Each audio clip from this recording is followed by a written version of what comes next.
A força em Demon Slayer é muito maior do que o que você imagina.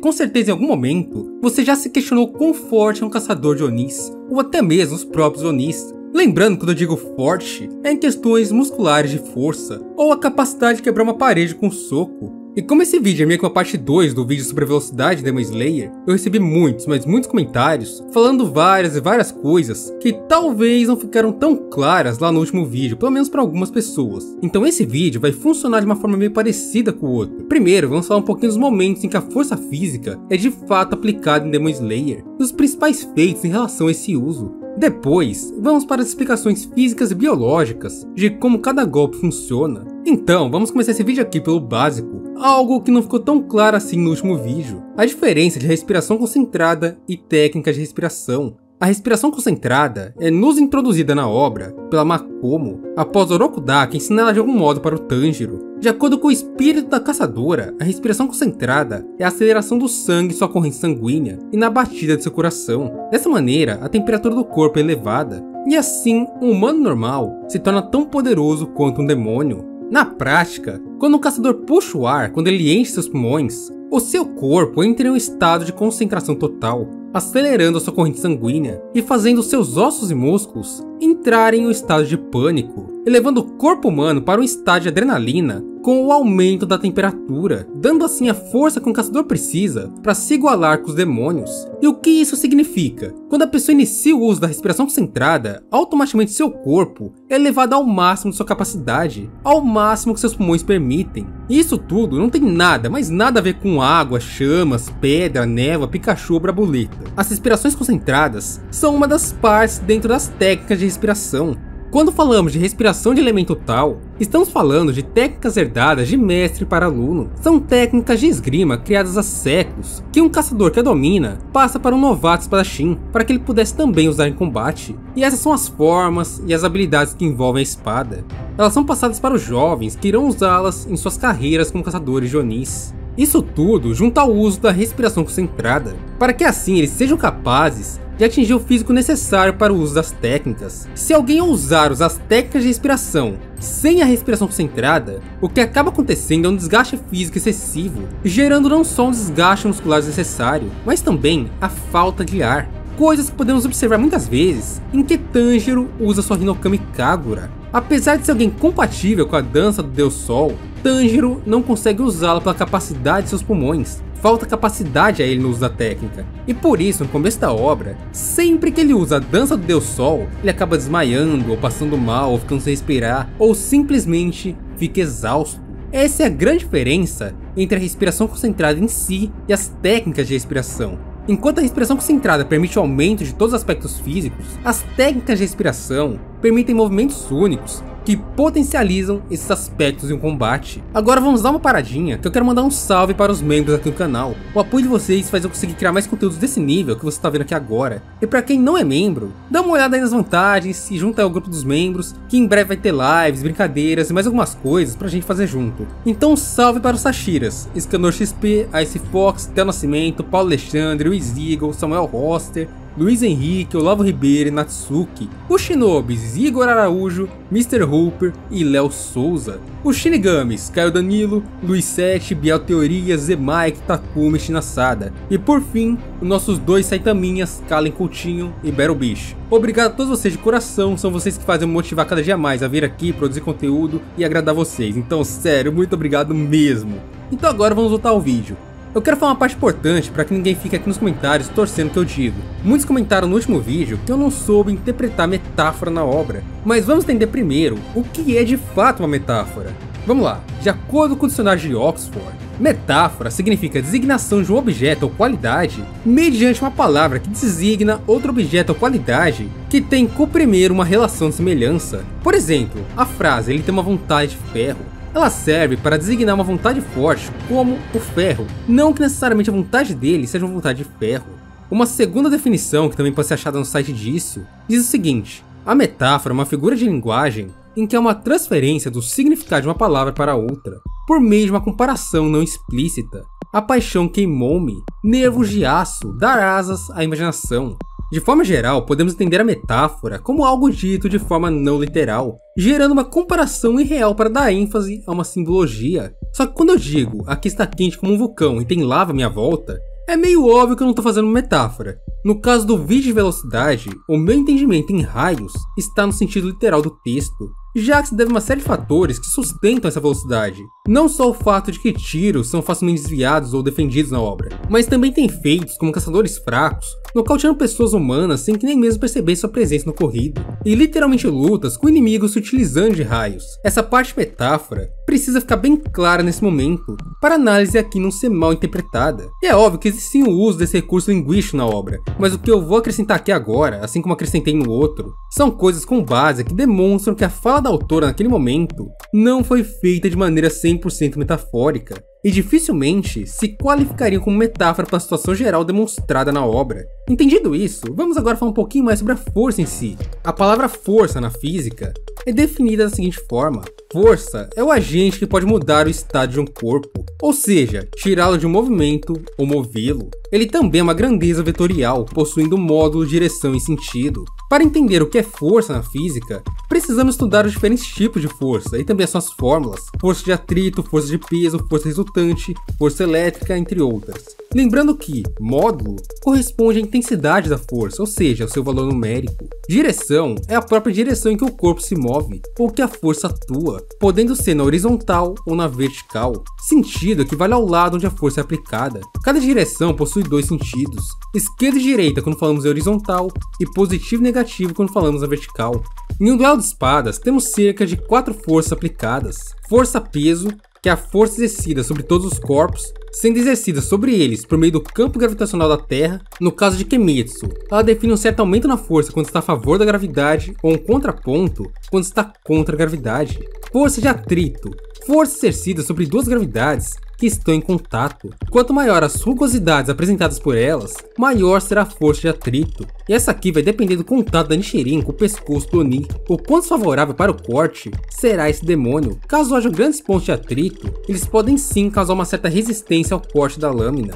Força centrípeta é a força perpendicular à trajetória, proporcionando ao corpo um trajeto curvilíneo, modificando a direção da velocidade desse mesmo corpo. Essa aqui nem sempre vai ser usada na obra de Kimetsu, mas em algumas formas de algumas inspirações, ela é sim bastante usada, principalmente por Tanjiro durante o uso do Sorin no Kami Kagura, onde ele se utiliza de muitos golpes circulares, usando justamente essa força para potencializar seus golpes. E por fim, a força normal, também chamada de força de apoio. Esse tipo de força é exercida por um corpo sobre uma superfície, onde um carinha aí bem importante vai explicar pra gente de maneira mais clara. Para entendermos de forma clara esse lance de força, é legal usarmos duas definições em leis usadas por um carinha chamado Isaac Newton. Em sua segunda lei, Newton diz o seguinte: abre aspas, a mudança de movimento é proporcional à força motora imprimida e é produzida na direção de uma linha reta na qual a força é aplicada, fecha aspas. Ou seja, quando aplicamos uma força sobre algo, o movimento será gerado em linha reta.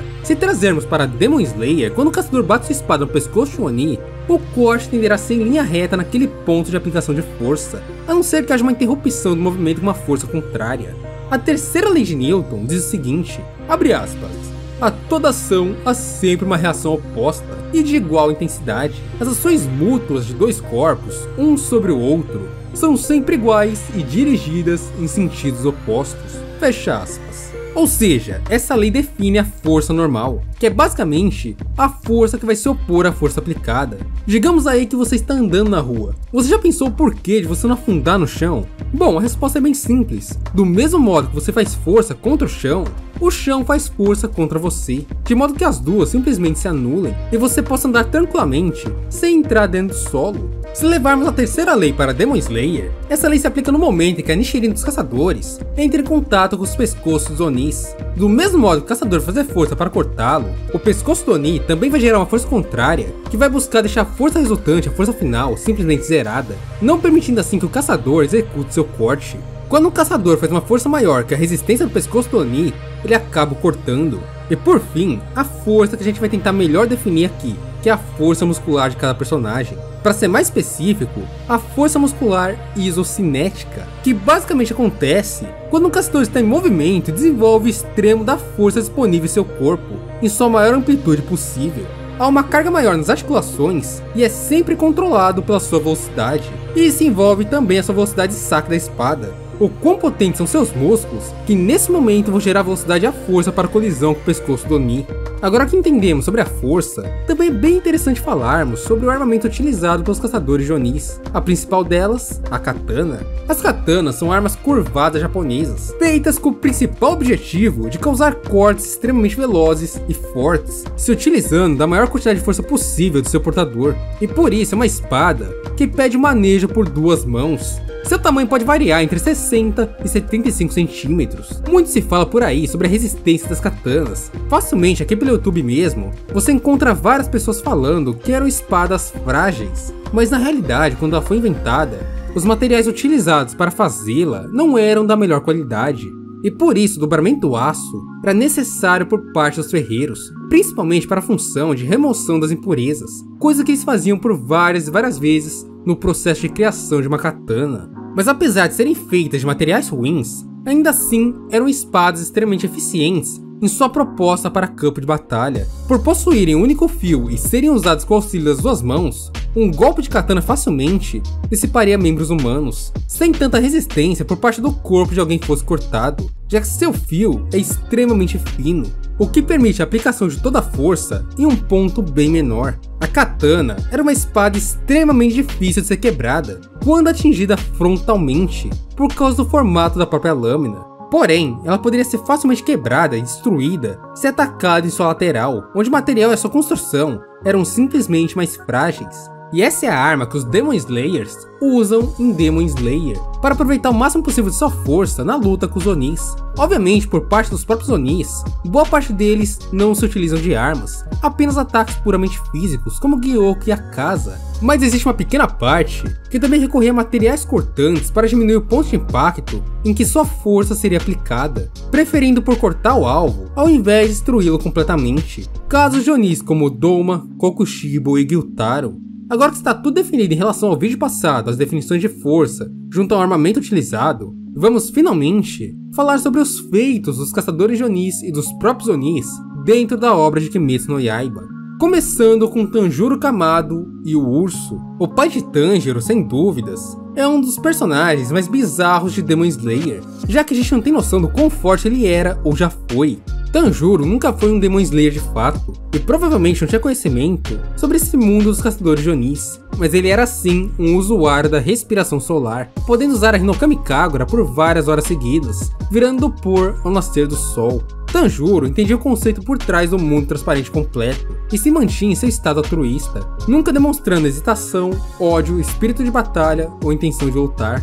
Tanjiro descreve seu pai como se fosse uma planta. É importante observarmos que nunca vimos Tanjiro em plenas condições físicas. Desde sua primeira aparição na obra até sua despedida, a todo momento ele esteve doente, com uma doença que nunca foi nos revelada, mas acabou levando sua vida antes mesmo do início da obra. Um pouco antes de ir de arrasto pra cima, Tanjiro fez a sua maior demonstração de força dentro da obra de Demon Slayer, onde para proteger sua família, ele ficou de frente com um urso. Em um piscar de olhos, imperceptível para um humano normal como Tanjiro, cortou o urso com um corte duplo de seu machado, um feito já sobre-humano de sua parte. O corte duplo ocorreu pela espessura do pescoço do urso, onde o único ataque não seria capaz de derrotá-lo. Sendo assim, Tanjiro Kamado, um homem doente e frágil, usando a respiração concentrada, já era capaz de derrotar um urso com extrema facilidade, sem ao menos permitir alguma reação do animal. Em seguida, temos Tanjiro Kamado cortando a pedra para ser aprovado as atividades de Orokudaki. É interessante essa passagem da obra, pois vemos que Sabito, de 13 anos e Makomo, que também era bem nova, possuíam capacidade para cortar a rocha como bem entendessem. E de acordo com Tanjiro, para um humano normal sem respiração concentrada, seria impossível partir aquela rocha. Mas é algo que se torna possível quando a respiração concentrada é colocada em uso. Na seleção final, também vemos que Tanjiro quebra o braço de Gene apenas o apertando usando a respiração concentrada, coisa que é um absurdo para seres humanos normais. De acordo com o cientista Shinji Beer da Universidade da Califórnia, uma força de 3.300 newtons, ou 336,5 kg força, sendo que 1 kg força é a unidade de força que equivale a 1 kg, tem uma chance em 4 de quebrar uma costela de uma pessoa, enquanto para um fermo a força típica necessária é de 4.000 newtons, ou 408 kg força. Para vocês terem noção, uma referência, Um soco de um boxeador profissional, dado a cerca de 36 km por hora, atinge aproximadamente 3.000 newtons no impacto. No caso da pedra, para cortá-la, realizando alguns cálculos usando a resistência de compressão como base, seria necessária uma força de 2 a 5 vezes maior, dependendo obviamente do tamanho da pedra. No caso daquela rocha de Demon Slayer, obviamente a força provavelmente extravasou em muito a noção que podemos imaginar aqui. E quando se trata de luas inferiores, Rui afirma que seu pescoço e corpo são duros como aço durante o capítulo 40, acreditando que Tanjiro jamais seria capaz de cortá-lo, e realmente ele não seria. Porém, logo depois, temos a aparição de Gyou Tomioka, o Hashira em sua forma base. Sem nenhum tipo de marca ou poder sobrenatural, ele já era capaz de cortar as teias de Rui com extrema facilidade. Teias essas que conseguiam fazer pessoas virarem queijo ou cortar florestas inteiras. Gyou se aproxima de Rui e o corta sem dificuldade alguma, provando que Hashiras são de fato capazes até mesmo de cortar o aço com extrema facilidade. Material esse que é de 2 a 12 vezes mais resistente que o material que compõe a rocha em que Tanjiro se mostrou capaz de cortar, mostrando a diferença colossal de força de um Hashira como Gyou Tomioka para um caçador normal. Já quando se trata de um Hashira marcado, vemos um feito impressionante de Moichiro ao derrotar o Gyoko. De acordo com a Superior 5, suas escamas e sua forma final são mais duras que um diamante. Material esse que é pelo menos, sim, pelo menos 100 vezes mais resistente que o melhor dos aços, sendo agora muito, mas muito bondoso. A diferença é bem colossal entre os dois materiais. Apenas lembre-se que para riscar um diamante, somente outro diamante conseguiria. E Moichiro Tokito marcado foi capaz de cortar Gyoko com sua Nichirin, em teoria clivando a lua superior com um corte rápido e ridiculamente forte. Um feito tão absurdo que sustenta o power-up da marca do caçador serem pelo menos 100 vezes como citado no último vídeo. E para essa discussão é legal observarmos o contexto dessa afirmação. Primeiro, que eu quero falar aqui, que ela acontece tanto no inglês como no português como no japonês. Essa afirmação de 100 vezes ocorre de fato na obra, e até o momento está sim sendo congruente tanto com a velocidade como com a força. O contexto por trás dessa frase está no momento em que Tanjiro e Tengen Uzui fazem seu último ato contra o Gyotaro, quando Tanjiro o atinge com sua espada e percebe que não vai conseguir cortá-lo, pedindo ainda mais força e pedindo esse número em 100 vezes. A questão é, Tanjiro de fato é 100 vezes mais fraco que Uzui, afinal Gyotaro claramente não deixaria o Hashira acertar, partindo do princípio que provavelmente Tengen Uzui conseguiria cortá-lo, já que até aquele momento da batalha, Uzui havia sido capaz de cortar qualquer coisa que viesse do Oni. Então de fato existe essa diferença tão grande entre o Tengen e o Tanjiro? A resposta para isso é não. Tanjiro não é 100 vezes mais fraco que o Uzui. Na verdade é bem, mas bem menos que isso. A diferença é sim grande até pelo porte e tamanho do Tengen, mas não chega a ser esse absurdo. Em 100% de suas capacidades físicas, Tanjiro chega a ser até mais forte que alguns Hashiras, isso já durante o arco do distrito, Hashiras como Banai e Shinobu. Então a diferença dele para o Uzui não deveria ser tão colossal ao ponto de um número como 100 vezes ser sequer citado, mas a situação gerada lá no distrito dá sim uma justificativa para esse número. Bom, desde o fim da luta com a Daki e seu retorno para enfrentar o Gyotaro como suporte do Tengen, Tanjiro estava com seu braço esquerdo amarrado na espada através de um pano, já que seu ombro estava completamente destruído, e ele já não conseguia pôr força no braço para sequer segurar sua katana. Já o seu braço direito, bom, esse aqui esteve 100% funcional por grande parte da batalha, até que Gyotaro quebrou os dois dedos de sua mão, seu dedo indicador e seu dedo médio, impossibilitando também que ele colocasse toda sua força nessa mão, já que sua pegada ficaria frouxa, segurando apenas com 3 dedos de sua mão, sendo que os 2 dedos que estavam a menos também eram os 2 dedos mais precisos das mãos. E sim, eles fazem uma diferença realmente muito grande na hora de aplicar força, fora a dor. Essa situação envolvendo as mãos e seus braços foram que fizeram ele não ser só inferior ao Uzui, mas inferior ao ponto de não poder cogitar nem mesmo cortar o pescoço de qualquer Kizuki. Seus ferimentos o deixaram extremamente fraco. Com a marca, todos os aspectos físicos aumentam, inclusive a resistência à dor, algo que também estava afetando para aquele corte. Fazendo assim, ele conseguiu cortar Gyotaro com seu despertar, usando toda a força de seu corpo. E o mais interessante é que após despertar a marca, Tanjiro se tornou forte bastante, pelo menos no mangá, para cortar o pescoço do Gyotaro no exato momento em que a marca aparece em seu rosto, mesmo apesar de todas as dificuldades, fazendo um corte incrivelmente rápido e preciso. Dentro da própria Demon Corp, também temos um caso bem especial, o caso de Shinobu Kocho. Shinobu é uma caçadora de Onis que não consegue cortar o ponto vital de nenhum dos demônios. Já que, de acordo com ela mesma e a sua construção de personagem, Shinobu não tem força física o suficiente para cortar um demônio. Mas por quê?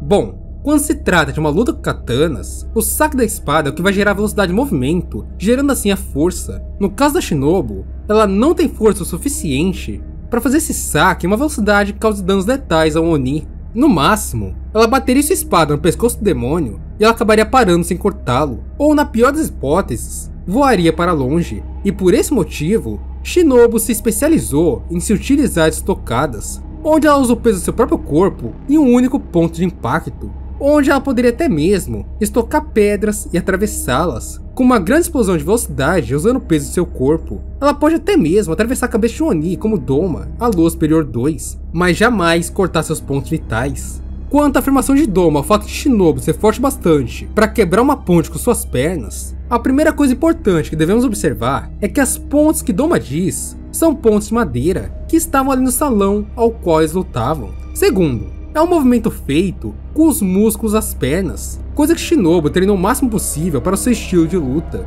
Seus braços continuavam finos e delicados. Como o próprio Tengyuzui disse durante uma das novels, os braços de Shinobu eram moles e nada musculosos. E terceiro, existe uma diferença gigantesca, realmente gigantesca, entre a ponte de madeira e a rocha que Tanjiro, Makoma e Sabito cortaram. A rocha, em teoria, representa o pescoço dos Onis mais fracos da obra, então Shinobu Kocho realmente era incapaz de cortar os Onis de maneira tradicional, apesar de que ela de fato se demonstrou capaz de conseguir cortar os casulos criados pelo Kekijutsu da Aranha Oni Irmã.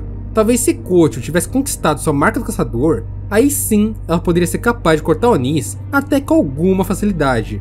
Porém, ainda assim, a partir do nível de Kizukis, ela provavelmente começaria a sentir algumas dificuldades, se tornando ainda incapaz de cortar alguém como Doma. Lógico, existem pequenas situações em que provavelmente Shinobu conseguiria sim cortar Onis. Basta imaginarmos ela com um estilo de luta bem parecido com o de Uzui, usando a Nichirin de lado e partindo em direção ao Oni, deixando a colisão da velocidade de seu corpo causar o corte no demônio, e não a velocidade de seus músculos. Mas para isso, ela acabaria sofrendo mais batalha, pois suas técnicas seriam extremamente restringidas por causa do seu tamanho, e sua chance de sair viva em um confronto seria extremamente menor.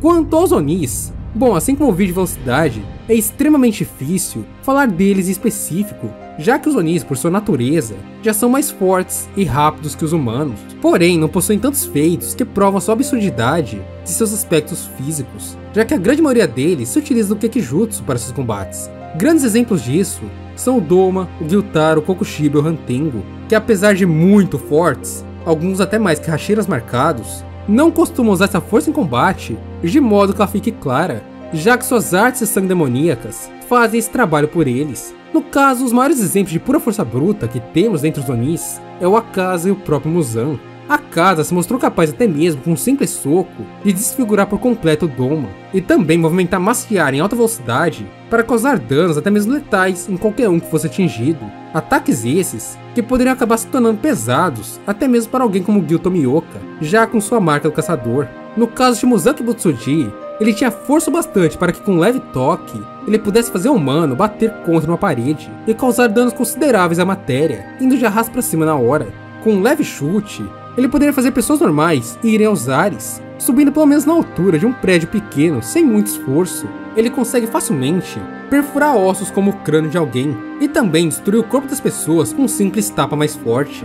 E de acordo com Yorichi, um único ataque do Muzan, mesmo que de raspão, poderia acabar matando. Muzan não demonstrou dificuldade alguma para cortar ou destruir qualquer coisa que estivesse à sua frente. Qualquer coisa em sua área de ataque simplesmente acabava aniquilada. No caso de Onis fracos como aqueles presentes na seleção final, e o primeiro Oni que Tanjiro encontra antes de ver Orokudaki, esses Onis possuem força física próxima de um urso, sendo até mesmo comparados a eles por pessoas que não sabiam explicar os incidentes, como vimos principalmente pela Tomioka Gilgaiden.